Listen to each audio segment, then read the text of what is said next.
e estou aqui para falar o que irá acontecer no vídeo de hoje. Vai ser uma coisa bem legal, na minha opinião. Basicamente, eu irei falar com o Andrew, que foi um dos desenvolvedores do Scratch 3.0 e também ajudou a desenvolver o Scratch 2.0. E eu gostei muito de conversar com ele. Eu esclareci algumas dúvidas que eu tinha, algumas dúvidas que algumas outras pessoas tinham. E foi super interessante falar ele lá no espaço do Garoa Hacker Club, que é um espaço bem, bem hacker mesmo. Então fique com o vídeo.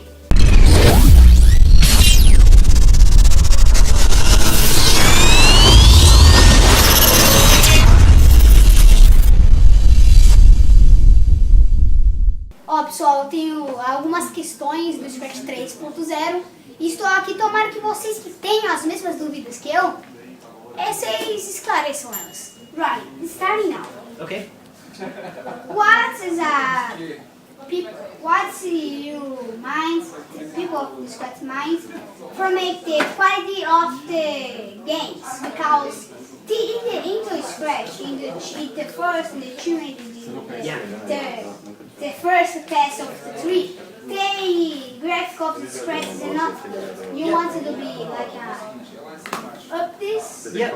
So one of the things that we've done in Scratch 3.0 is we've rebuilt the rendering engine to be based on what's called WebGL, which is like the same kind of thing. It's based on OpenGLES, which is like the same sort of graphics pipeline that powers like all of your like next level 3D games and stuff like that. So we've developed a new rendering pipeline based on that technology, and so the hope is that over time we can improve graphics performance for games and actually even add some new features that weren't possible in previous versions. The two questions. Hey, the Scratch shipments 3D, the Scratch 3D wants to behave like when Scratch from, especially 3D. Yeah, so I think one of the things that we're doing with extensions, so we've got like all of these new kind of blocks that we can bring in with extensions, like we've got speech blocks and Arduino blocks and microbit blocks and all that stuff, but we're also starting to experiment with things like physics blocks so that you could have like more crazy physics for like your platformer games and stuff like that. So we're starting to look at different types of things to do. But one of the things that we want to make sure that we do is that we don't like add a bunch of stuff that makes Scratch harder to use.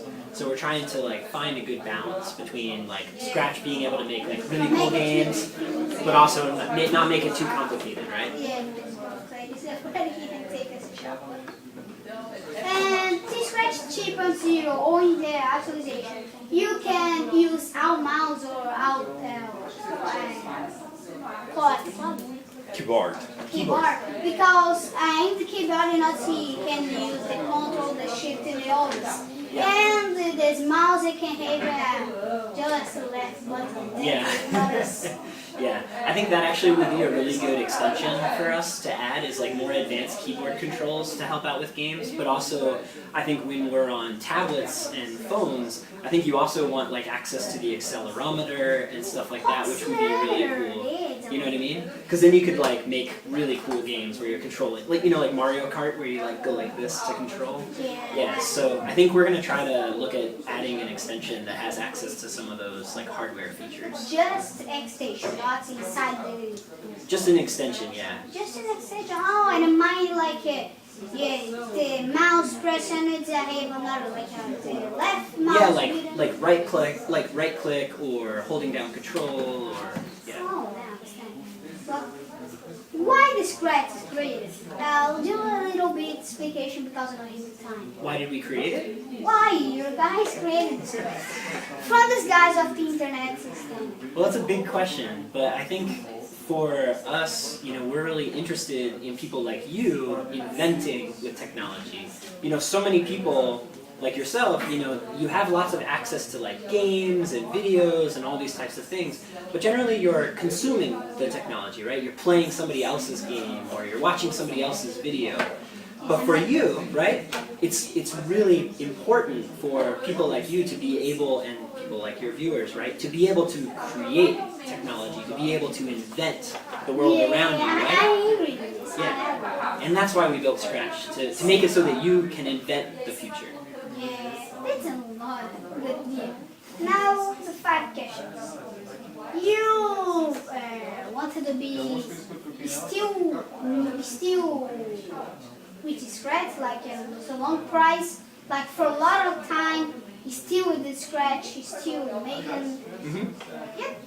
Yeah, I wanted to be. This is asking for because this Scratch is a really good and it's a free. It's a probably it's a free because your business is a probably go to finance is not even money.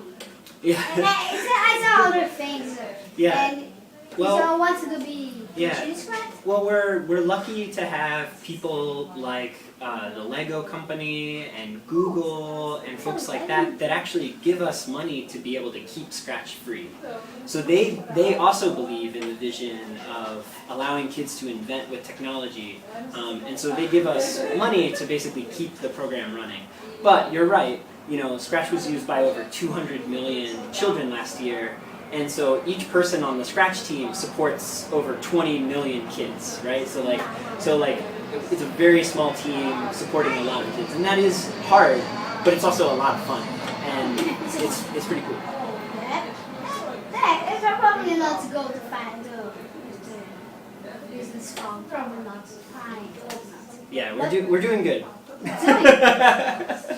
Pave method from. The people can publish your Scratch projects like from video games, like from the Point X from PC or the Android and other Yeah, sure. Yeah, so the next version of Scratch, so 3.0, will run on all the desktop platforms that it runs on today, but it'll also start to work on mobile platforms. And because it uses industry standard like JavaScript for everything, it should also be possible to run in, like, it should make it much easier for us to port it to future platforms and future consoles. Like a video game, like Xbox. Exactly, yeah, and that's part of why we built it in pieces. We built it what's called modularly, so that for different platforms, if like a new rendering engine comes out or a new audio engine comes out or something like that, we can just swap out one piece without having to rewrite the whole thing again. Right. Yeah. Cool. But the 7 questions. Why have a new? Why do you mind to have a new into Scratch 3.0? What's like you guys imagine it? It's a good thing, but like it's a having the final version 1.0 of 3.0. Yeah. Well, I think we're creators just like you are, right? And so everything that we build it's never good enough, right? Like we always want to be adding new features, we always want to be trying new things. And so with Scratch 3.0, we saw an opportunity to actually redesign and kind of rebuild the platform. So actually Scratch 3.0 uses no code. It's completely rewritten from the ground up. We didn't use any code from 2.0. And part of that was because as Scratch continues to grow, we needed to kind of build a better foundation so that we could grow into the future. So we sort of took a step back and then said, how would we redo this if we were to redo it from scratch, from nothing? And so we rebuilt it. And it's been a lot of fun, but it also gave us an opportunity to fix some bugs and make some things better and introduce this new extension stuff and make it a better platform. Cool. Have the integration with not user. It's a thing from integrate. Like Arduino, Raspberry, and then others. Yeah. With not extension from out of Scratch, like from connect the Arduino, and then there's auto program that you want to be. Como se fala, tipo, parar com isso? Tipo, Stop it. Stop, no, like kind of the heavy line. You'll probably stand me, right? A little bit, yeah. So you want to have it you want to have things like Arduino more tightly integrated, right? Yeah. And so that's why we built the new extension system, because what we have now for Scratch 2.0 is we have like a couple extensions, but they're not that exciting. And then we have this other platform called Scratch X, where we've been doing all the platforms. And so for 3.0, we're bringing those things together, so it's one platform, so that you can have a better integration with Arduino and microbit and all this kind of stuff. Yep. Nine questions, last. Last one. Last one. It's a possible program to Arduino, and I plugged the cable of the Arduino. The code of the scratch is still playing because if this thing of this section, when you displug the Arduino of the computer, the scratch which Arduino stopped to work, and because this Arduino like a nothing, nothing like this. Yep, and that's one of the things that we're working on is like a new firmware that we can run on the Arduino and the microbit, so that when you unplug it, that it just keeps running because it has a copy of the Scratch program on it. But that's actually a lot of engineering work. So it's going to take us. It's a practically hacking the Arduino. Exactly. So we kind of have to like hack Arduino to make that happen. So, but we're making progress. We've got some early prototypes, and it's actually been a lot of fun to hack the Arduino to like figure this out. So we're working on it. Yep. The last thing, please. Pessoal, então foi isso, mas antes de acabar o vídeo, eu quero que o Andrew deixe uma mensagem. Please, want to give the message for my followers, my Scratchers. Please. I translate. So, it's been amazing to be in Brazil, and one of the reasons why I love traveling is to meet amazing Scratchers from all over the world, like you. Thanks. And so, it's been a pleasure to be here, and scratch on. Oh. Thank you.